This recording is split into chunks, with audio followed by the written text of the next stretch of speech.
સમગ્ર ગુજરાતમાં 7મા નોરતે ઓપરેશન સિંદૂર થીમ પર ગરબા સાથે સેનાને સલામ।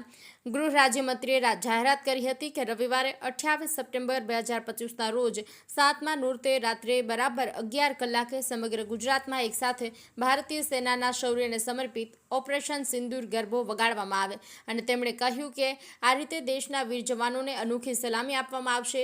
હર્ષ સંઘવીએ આ ઐતિહાસિક અવસરમાં જોડાઈને સૌને વિશ્વાસ વિક્રમ રચવા માટે પણ આહવાન કર્યું હતું। હર્ષ સંઘવીએ વધુમાં જણાવ્યું હતું કે રાત્રે સમગ્ર ગુજરાત એક જ તાલે એક જ સુરમાં આપણી સેનાના સન્માનમાં ઓપરેશન સિંદૂર પર બનેલા ગરબે ઘૂમશું।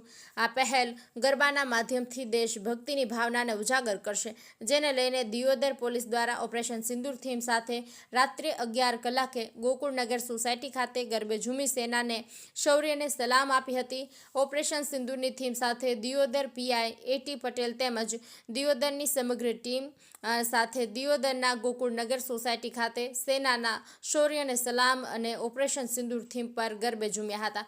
તેમજ દિયોદર નગરની શક્તિનગર સોસાયટી, શિવમ બંગલોઝ તેમજ વિવિધ સોસાયટીઓની ગરબીઓમાં અને જઈને પેટ્રોલિંગ કરી દિયોદરને અસામાજિક તત્વોથી સુરક્ષિત મહેસૂસ કરાવ્યું અને સાથે સાથે નવલા નોરતાને 10 દિવસ સુરક્ષિત મહેસૂસ કરાવતી દિયોદરની શી ટીમ પણ સાથે જોડાઈ હતી।